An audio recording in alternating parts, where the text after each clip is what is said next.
Hello everyone. Today in this video we will discuss our next topic, that is free consent, mentioned in Indian Contract Act 1872 from section 13 to 22. Section 13 बताता है definition of consent. 14 talks about free consent and the remaining 15 to 19, these are the those section और those factors जो ये बताते हैं कि free consent किस किस केस में नहीं होगा.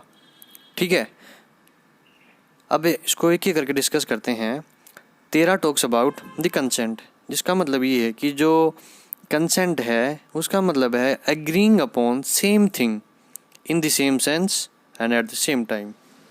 मतलब यदि आप किसी सेम टाइम पे जो चीज़ सामने वाला हमें बता रहा है हम वही चीज़ कंसीडर करें. ये नहीं है कि सामने वाला कुछ बता रहा है और हम कुछ और इंटरप्रेट कर लें. मतलब इंटरप्रिटेशन नहीं करना खुद से ही कुछ भी. एग्जाम्पल से समझो कि एक आदमी ए है, इसके पास 2 कार हैं, एक है मारुति की और एक है होंडा की. और एक आदमी है बी, तो ए इसको बोलता है will you purchase my car. इसने ये नहीं बताया कि कौन सी कार मैं बेच रहा हूँ इसको, इसने जस्ट ये बोला है कि will you purchase my car. लेकिन ए के दिमाग में ये है कि मेरे को अपनी मारुति की कार बेचनी है, तो बी बोलता है यस आई वांट परचेज. लेकिन बी के दिमाग में क्या है कि मैं तो इसकी होंडा कार लूँगा. तो कंसेंट इनकी सेम नहीं हुई. क्यों नहीं हुई? क्योंकि सेम थिंग नहीं है जिन्होंने जिसके ऊपर ये एग्री कर रहे हैं. ए बेचना चाह रहा है मारुति, लेकिन बी ने क्या समझ लिया, होंडा कार. ठीक है, तो ये डिफरेंस है. तो जो कंसेंट के लिए एक फ्रेज यूज की जाती है that means consensus ad idem. मतलब जैसा मैंने कहा सामने वाले ने भी वैसा ही समझा. ठीक है, ये है सेक्शन 13. अब पढ़ते हैं सेक्शन 14.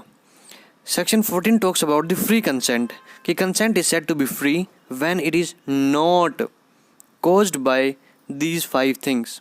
और ये 5 जो थिंग्स बताई गई हैं, 5 फैक्टर्स बताए गए हैं, ये अलग अलग सेक्शंस में अलग से डिफाइन किए गए हैं. तो इसको याद कैसे रखना है, देखो को एजुकेशनल संस्था है हमारी दिल्ली यूनिवर्सिटी. ठीक है, को एजुकेशनल संस्था है हमारी दिल्ली यूनिवर्सिटी.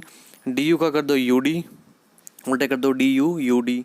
ठीक है, अब को से बन गया कोर्शन, डी यू से बन गया अनड्यू इन्फ्लुएंस, आगे एफ आर ऐड कर दो क्या बन जाएगा, फ्रॉड. फ्रॉड का मतलब क्या है, मिस रिप्रेजेंटेशन. और नेक्स्ट इज मिस्टेक.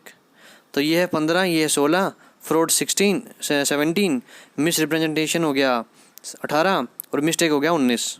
तो ये हमारे सेक्शंस हो गए, आपको इस सीक्वेंस में याद हो जाएंगे कि को एजुकेशनल संस्थान है हमारा दिल्ली यूनिवर्सिटी. राइट, इस वे से you can remember all these sections in the same sequence. अब हम पढ़ते हैं हमारा first factor that is coercion. Coercion को हम कह सकते हैं इलीगली प्रेशराइजिंग समबडी. ठीक है, लिटिल मीनिंग या in a simple term we can say किसी भी इंसान के ऊपर इलीगल प्रेशर करना, प्रेशर देना उसके ऊपर. अब उसको डिफाइन कैसे किया गया है कि कोई ऐसा एक्ट जो प्रोहिबिटेड है आईपीसी के द्वारा, उसको आप कमिट कर रहे हो या कमिट करने की धमकी दे रहे हो, या आपने किसी प्रॉपर्टी को डिटेन कर लिया है या डिटेन करने की धमकी दी है. ऐसा आपने इन दोनों में से कोई भी काम किया, या तो कोई ऐसा एक्ट किया जो आईपीसी में प्रोहिबिटेड है, उसको काम किया या धमकी दी, प्रॉपर्टी डिटेन की या डिटेन करने की धमकी दी with the intention to form an agreement, तो जो वो कंसेंट है वो फ्री कंसेंट नहीं मानी जाएगी. क्योंकि इसका मतलब क्या है, वो कोर्शन हो गया, आपने लीगली आपने किसी को प्रेशराइज कर दिया, तो आपकी फ्री कंसेंट नहीं मानी जाएगी. जब कंसेंट फ्री नहीं है तो एग्रीमेंट फॉर्म नहीं होगा. आपको जो की नोट है इसमें वो आपको क्या ध्यान रखना है कि जो आईपीसी में हम ये बात कर रहे हैं ना कि act is forbidden in IPC, मतलब क्या है कि ऐसा काम जो फॉरबिडन है आईपीसी के तहत, लेकिन वो जगह पे मैटर नहीं करता कि जो एक्ट का जो कमीशन हुआ है वो इंडिया में हुआ है या इंडिया से बाहर हुआ है. वो एक्ट होना ज़रूरी है जो आईपीसी में प्रोहिबिटेड है. यदि वो एक्ट यदि आईपीसी में प्रोहिबिटेड है, इस बात से कुछ फ़र्क नहीं पड़ता कि वो इंडिया में कमीशन हुआ है या फिर वो इंडिया से बाहर हुआ है. ठीक है, अब पढ़ते हैं हम नेक्स्ट 16 अनड्यू इन्फ्लुएंस. इसका मतलब क्या है कि 2 पार्टी हैं, उन दोनों के बीच में एक ऐसी रिलेशन है जिसमें one is at a position to dominate the will of other. उसका फ़ायदा क्या मिलेगा उसको, मतलब उसका ऑब्जेक्ट क्या है, उस चीज़ से क्या फ़ायदा ले सकता है वो, to get some unfair advantage. ठीक है, ये तो नेचुरल है. If somebody is at a position to dominate the will of other, then he will definitely going to take the unfair advantage, right? तो इसको हम बोल सकते हैं इट्स ए जनरल प्रिंसिपल। तो जो नेक्स्ट है क्लोज 2, ये हमारी क्लोज 1 थी, 16 क्लोज 1, ये है 16 सेक्शन का क्लोज 2, जो पर्टिकुलर सेंस में बोलता है, जो रिलेशंस है इस रिलेशंस को डिफाइन करता है पर्टिकुलर कि किस रिलेशंस में क्या क्या हो सकता है। जैसे कि सेक्शन 16 क्लोज 2 सब क्लोज ए, ये बोलता है कि जो रिलेशन है that can be between real और अपेरेंट अथॉरिटी। रियल अथॉरिटी में जैसे कि एक बॉस है, एक उसका एम्प्लॉई है, ठीक है ना। अब boss being at a position of boss और manager, he can influence the employees decision, right, या उसकी विल। तो इसको बोलते हैं हम रियल अथॉरिटी और apparent authority. Next is fiduciary relations. इसका मतलब क्या है, ऐसी रिलेशन जो एक फेथ के ऊपर या एक ट्रस्ट के ऊपर मेंटेन की जा रही है, जैसे कि एक सन फादर, सन ब्रदर, सन मदर, ब्रदर सिस्टर, जो ये रिलेशन है, टीचर स्टूडेंट, जो ये रिलेशन है, जो फेथ का जो रिलेशन है, इसमें भी somebody being a father may influence the will of his son, right. तो इस केस में हम इसको देखेंगे आगे एग्जाम्पल इलस्ट्रेशंस के थ्रू, ठीक है।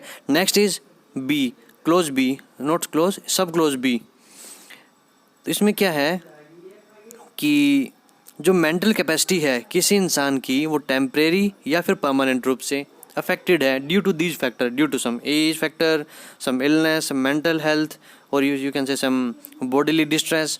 If these factors are there and उसकी जो मेंटल कैपेसिटी है वो टेम्परेरी या फिर परमानेंट रूप से अफेक्टेड है, तब हम कहेंगे कि उसकी जो विल है वो अनड्यू इन्फ्लुएंस के कारण फ्री कंसेंट नहीं है and the agreement is not a valid.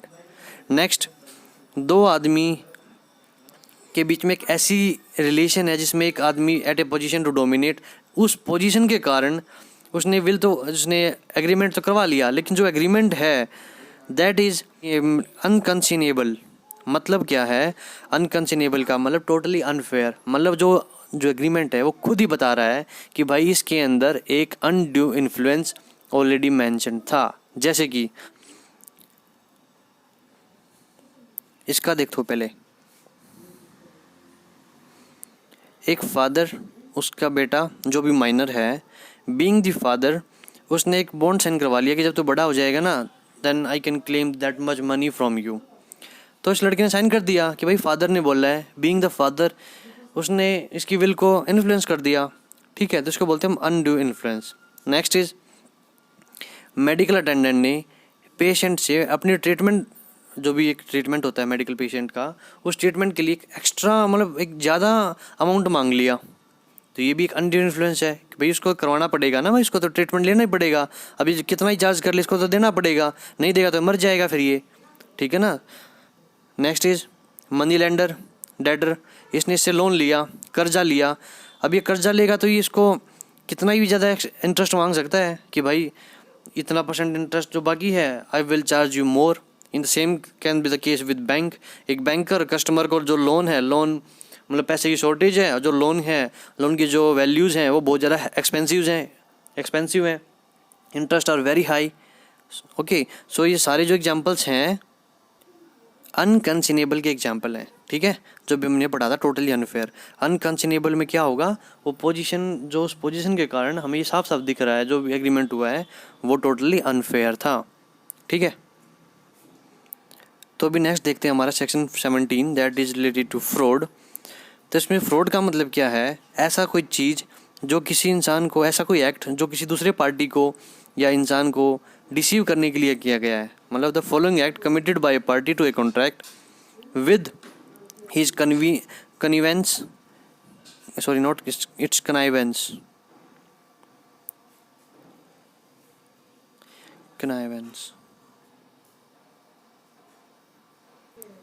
अब हम डिस्कस करते हैं सेक्शन 14। अब हम डिस्कस करते हैं सेक्शन 17 जिसके अंदर फ्रॉड को मेंशन किया गया है, डिफाइन किया गया है। फ्रॉड का मतलब क्या है, अब हम डिस्कस करते हैं section 17 that is related to fraud. इसमें फ्रॉड को ये बताया गया है ऐसा कोई एक्ट जो इंटेंशनली किसी को डिसीव करने के लिए किया गया है, and that act include with his connivance और by his agent to deceive somebody, ठीक है, बाय वन पार्टी, एक पार्टी किसी, जैसे कि अभी कनाइवेंस का मतलब होता है willingness to allow illegal act, यदि कोई चीज़ इमोरल चीज़ हो रही है फिर भी हम चुप हैं। अब एग्जाम्पल से समझेंगे हम इसका मतलब क्या है, लेकिन इसका मतलब हम कह सकते हैं कि मौन सहमति, somebody is asking you and you are not giving any response. लेकिन इसका मतलब क्या है, आप चुपचाप होकर सहमत हो रहे हो उस चीज़ से, जो भी लीगल चीज़ कोई चीज़ हो रही है आप अपनी वॉइस रेज नहीं कर रहे हो, इसका मतलब क्या है, you are also accepting that same thing, ठीक है। अब देखो जो ये एक्ट है ये इन 5 चीज़ों से फ्रॉड माना जाएगा। पहला देखो, suggestion as a fact, conceal, मतलब आपने कोई सजेशन था, कोई फैक्ट था, उस फैक्ट का सजेशन आपने झूठा दे दिया, कंसील, झूठ बोल दिया, मतलब सही फैक्ट जानते हुए भी आपने झूठ बोल दिया। एग्जाम्पल, कोई एक मोबाइल फ़ोन है, आपको पता है कि इस मोबाइल फ़ोन की एक्चुअल कीमत है 10,000 रुपये, लेकिन आपने इसको 30,000 रुपये का बेच दिया। आपने कोई पूछा कि भाई फ़ोन कितने का है, आपने बोल दिया कि भाई 30,000 रुपये का बेचूंगा मैं, और आपने 30,000 रुपये का बेच दिया। क्यों? झूठ बोल के बेच दिया। आपको पता है कि मार्केट में इसकी वैल्यू 30,000 रुपये नहीं है, इसकी 10,000 रुपये है, लेकिन आपने फैक्ट्स को छुपाते हुए कि इसके अंदर ये है वो है, मतलब आपने इसकी वैल्यू के अंदर चेंज कर दिया आपने, ठीक है। तो ये झूठ बोल के आपने फ़ोन बेच दिया, तो मतलब आपने सजेशन गलत दे दिया उसको कि भाई नहीं, इस फ़ोन की कीमत तो 30,000 रुपये है, 10,000 रुपये नहीं है, आज जानते हुए कि इसकी सच में कीमत 10,000 रुपये है। तो ये क्या हो गया आपका फर्स्ट केस।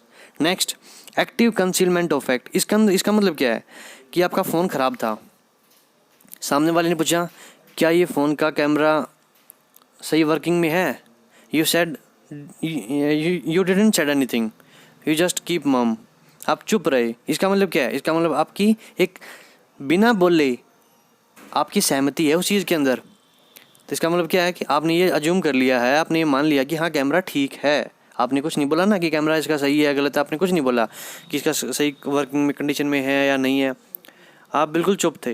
तो उस केस में ये माना जाएगा कि आप ये कहना चाह रहे हो कि हाँ कैमरा बिल्कुल ठीक है, तो सामने वाली पार्टी आपको कह सकती है कि आपने फ्रॉड किया है by active concealment of fact, आपने झूठ बोल के बेचा कि ये फ़ोन ठीक है। इसको हम एग्जाम्पल्स में देखेंगे, हमारे इलस्ट्रेशंस में दिया हुआ है। Next third point is promise without intention to perform, आपने कोई ऐसा प्रॉमिस कर दिया लेकिन आपके दिमाग में ये था कि मैं इस प्रॉमिस को परफॉर्म ही नहीं करूँगा, लेकिन फिर भी आपने उस प्रॉमिस को, उस एग्रीमेंट में आ गए आप। नेक्स्ट, आपने कोई ऐसा एक्ट किया है दूसरे को धोखा देने के लिए, वो भी इसके अंदर इंक्लूड हो गया। नेक्स्ट, आपने कोई ऐसा एक्ट किया जो लॉ के अकॉर्डिंग फ्रॉडुलेंट है, एक फ्रॉड है, आपने कोई ऐसा एक्ट किया तो वो भी फ्रॉड की कैटेगरी में आ जाएगा। अब यहाँ पे 2 पॉइंट देखो, mayor silence is not a fraud. देखो अभी थोड़ी देर पहले मैंने बोला कि साइलेंस रहना भी एक फ्रॉड है, मैंने ये नहीं बोला कि साइलेंट रहना फ्रॉड है। साइलेंट रहने का मतलब आप सहमति दे रहे हो उस चीज़ के बारे में, यदि सामने वाले आपसे कुछ पूछ रहा है। इसको एग्जाम्पल से समझते हैं एक बार, ठीक है। अब देखो, mayor silence is not a fraud and if somebody is keeping silent, इसका मतलब क्या है कि उसने बोल दिया, he has given his speech, अपना कंसेंट दे दिया। एग्जाम्पल देखो, एक हॉर्स है जो अनसाउंडेड माइंड का है। अब एक आदमी दूसरे को बेचता है, ये फर्स्ट आदमी है, ये सेकंड है, ये इसको अपना घोड़ा बेचता है। इस दूसरे इंसान ने इसके जो फर्स्ट जिसके पास ये घोड़ा था उससे कोई भी इंक्वायरी नहीं की कि घोड़ा ठीक है ख़राब है क्या है, इसने जस्ट ये बोला कि मेरे को ये घोड़ा लेना है, इसने इसको घोड़ा दे दिया और इसने इसको पैसे दे दिए। तो क्या इस केस में इसने फ्रॉड किया? बिल्कुल भी नहीं किया। क्यों नहीं किया? क्योंकि इसने पूछा नहीं, इसने बताया नहीं, तो चुप रहा। लेकिन नेक्स्ट केस में यदि दूसरा इसको बोलता है क्या ये घोड़ा अनसाउंडेड माइंड का है, और वन ने कोई रिस्पॉन्स नहीं दिया, ठीक है ना, कि जो फर्स्ट पर्सन है उसने कोई रिस्पॉन्स नहीं दिया कि साउंड माइंड का है या नहीं है, तो क्या समझा जाएगा कि ये साउंड माइंड का घोड़ा है। लेकिन जब बाद में इसको पता चलता है कि ये घोड़ा तो अनसाउंड माइंड का था, तो उस केस में ये बाय फ्रॉड के तहत ये इनका एग्रीमेंट कैंसिल हो जाएगा, ठीक है। तो इस वीडियो में इतना ही है। इस वीडियो में हमने सेक्शन 13, 14, 15, 16 और 17, 13 टॉक्स अबाउट कंसेंट की definition, 14 talks about free consent, 15 कोर्सन, 16 undue influence, 17 अभी हमने डिस्कस किया फ्रॉड, बाकी बच गए 2, 18 और 19 जो फ्री कंसेंट के फैक्टर्स हैं कि यदि ये प्रेजेंट है तो फ्री कंसेंट नहीं मानी जाएगी। 18 में क्या था, मिस रिप्रेजेंटेशन, और 19 talks about mistake of fact. ठीक है, तो इनको हम देखेंगे नेक्स्ट वीडियो में। Till then bye.